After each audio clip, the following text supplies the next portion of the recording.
मंडळी, अहिल्यानगर जिल्ह्यातील गणेश सहकारी साखर कारखान्याच्या निवडणुकीबाबत अनेक दिवसांपासून विविध राजकीय चर्चांना उधाण आलं होतं. भाजपचे प्रदेश उपाध्यक्ष डॉक्टर सुजय विखे पाटील गणेश कारखान्याची निवडणूक पुन्हा लढवणार का याकडे सर्वांचं लक्ष लागलं होतं. मात्र आता त्यांनी स्वतःच याबाबत स्पष्ट भूमिका जाहीर केलेली आहे. आम्ही गणेश सहकारी साखर कारखान्याची निवडणूक लढवणार नाही, आमचे कार्यकर्ते ही निवडणूक लढवणार नाहीत. पण त्याच वेळेस त्यांनी एका महत्त्वाचं विधानही केलेलं आहे. गणेश कारखान्यावरील न्यायालयीन लढाई मात्र सुरूच राहणार आहे. मग निवडणूक लढवणार नसतानाही न्यायालयीन लढाई का सुरू ठेवली जाणार? प्रवरा कारखान्याच्या सभासदांच्या पैशांचा नेमका वाद काय आहे? ऊस प्रश्नावर विरोधकांना त्यांनी काय उत्तर दिलं आणि कोणाशीही वैयक्तिक वाद नसल्याचं सांगत त्यांनी नेमका कोणाला संदेश दिला? आजच्या व्हिडिओमध्ये आपण संपूर्ण घडामोडीचं सविस्तर विश्लेषण पाहणार आहोत. नमस्कार मंडळी, मी PK भांडवलकर आणि तुम्ही पाहतात सत्ता मंच. बातमी नव्हे तर बातमी मागचं विश्लेषण.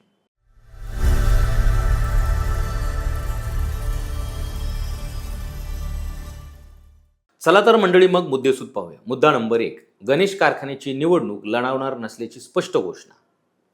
राहता येथे आयोजित कार्यक्रमात बोलताना भाजपचे प्रदेश उपाध्यक्ष डॉक्टर सुजय विखे पाटील यांनी गणेश सहकारी साखर कारखान्याच्या निवडणुकीबाबत सुरू असलेल्या सर्व चर्चांना पूर्णविराम दिला. त्यांनी स्पष्ट शब्दात सांगितलं की आम्ही गणेश सहकारी साखर कारखान्याची निवडणूक पुन्हा लढवणार नाही, आमचे कार्यकर्ते ही निवडणूक लढवणार नाहीत, कारखाना तुमचाच आहे. या वक्तव्यामुळे गणेश कारखान्याच्या आगामी निवडणुकीचं राजकीय चित्र मोठ्या प्रमाणात बदलण्याची शक्यता व्यक्त केली जात आहे. मुद्दा नंबर 2, निवडणूक नाही पण न्यायालयीन लढाई सुरूच का? मंडळी, निवडणूक न लढवण्याची घोषणा केल्यानंतरही डॉक्टर विखे यांनी न्यायालयीन लढाईबाबत भूमिका स्पष्ट केली.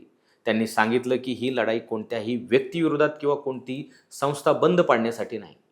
त्यांच्या मते हा वाद प्रवरा सहकारी साखर कारखान्याच्या सभासदांच्या हक्काच्या पैशाचा आहे. हे पैसे ना राधाकृष्ण विखे पाटील यांचे आहेत ना सुजय विखे पाटील यांचे, ते प्रवरा कारखान्याच्या सभासदांचे आहेत. त्या पैशाचं संरक्षण करण्यासाठीच आम्ही न्यायालयात लढत आहोत, असं त्यांनी स्पष्ट मत केलं. मुद्दा नंबर 3, ऊस प्रश्नावर विरोधकांना काय उत्तर दिलं? ऊस उत्पादकांच्या प्रश्नावर बोलताना डॉक्टर सुजय विखे यांनी विरोधकांच्या टीकेलाही उत्तर दिलं. ते म्हणाले की ऊस कोणत्या कारखान्याला द्यायचा हा निर्णय पूर्णपणे शेतकऱ्यांचा आहे. आम्ही गणेश कारखाना चालवत असताना आमच्या कार्यक्षेत्रातील ऊस इतर कारखान्यांनी नेला होता, त्यावेळी कुणी आक्षेप घेतला नव्हता. मग आता आमचे कार्यकर्ते त्यांच्या इच्छेनुसार ऊस इतर कारखान्यांना देत असतील तर त्याला विरोध का केला जातोय, असा सवाल त्यांनी उपस्थित केला. मुद्दा नंबर 4, कोणाशीही वैयक्तिक वाद नसल्याचा संदेश. राजकीय आरोप प्रत्यारोपांवर बोलताना डॉक्टर विखे यांनी कोणाचंही नाव न घेता महत्त्वाचं विधान केलं. त्यांनी सांगितलं की त्यांचा कोणत्याही व्यक्तीशी वैयक्तिक वाद नाही. कोपरगावमध्ये 2 आमदार निवडून आले याचा आनंदच आहे. त्यांनी राजकारणात आरोप प्रत्यारोप करण्यापेक्षा विकास कामावर लक्ष केंद्रित करावं, असं आवाहनही त्यांनी केलं.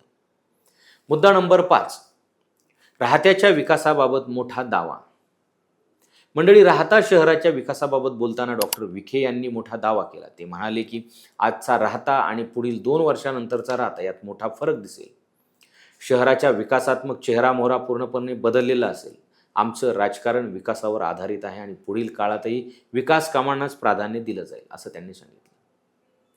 मुद्दा नंबर 6, कार्यकर्त्यांना संयमाचा सल्ला. भाजपच्या संघटन शक्तीवर विश्वास व्यक्त करताना त्यांनी कार्यकर्त्यांना संयम राखण्याचं आवाहन केलं. जोपर्यंत कार्यकर्ते प्रामाणिक आहेत तोपर्यंत भारतीय जनता पक्ष आणि विखे पाटील यांच्या नेतृत्वाला कोणताही धक्का लागू शकत नाही, असं ते म्हणाले. तसेच विरोधकांच्या टीकेला उत्तर देण्यात वेळ घालवू नका, शांत राहा, लोकांमध्ये राहा आणि विकासाची कामं करत राहा, असा संदेश त्यांनी कार्यकर्त्यांना दिला. आता पुढे काय घडू शकतं? मंडळी, डॉक्टर सुजय विखे पाटील यांनी निवडणूक लढवणार नसल्याची घोषणा केल्यानंतर गणेश सहकारी साखर कारखान्याच्या राजकारणात नवी समीकरणं तयार होण्याची शक्यता आहे. मात्र दुसरीकडे न्यायालयीन लढाई सुरूच राहणार असल्याने प्रवरा आणि गणेश कारखान्याशी संबंधित वाद अजूनही संपलेला नाही. न्यायालयीन प्रक्रियेत पुढे काय निर्णय होतो आणि त्याचा दोन्ही कारखान्यावर काय परिणाम होतो याकडे आता सभासद आणि राजकीय वर्तुळाचं लक्ष लागलेलं आहे. या संपूर्ण घडामोडीतून 3 महत्त्वाच्या गोष्टी समोर येतात.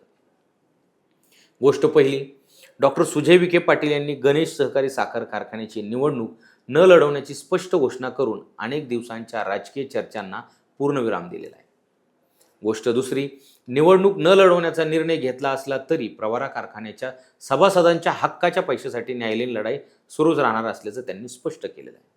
आणि गोष्ट तिसरी, ऊस प्रश्न, विकासांची भूमिका आणि कार्यकर्त्यांना दिलेला संयमाचा संदेश यामुळे आगामी काळात जिल्ह्यातील सहकार आणि राजकारणाची दिशा कशी बदलते याकडे सर्वांचं लक्ष लागलेलं आहे.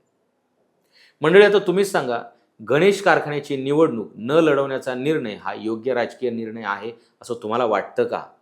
आणि न्यायालयीन लढाई सुरू ठेवण्याच्या भूमिकेबद्दल तुमचं मत काय हे आम्हाला कमेंटमध्ये नक्की लिहा.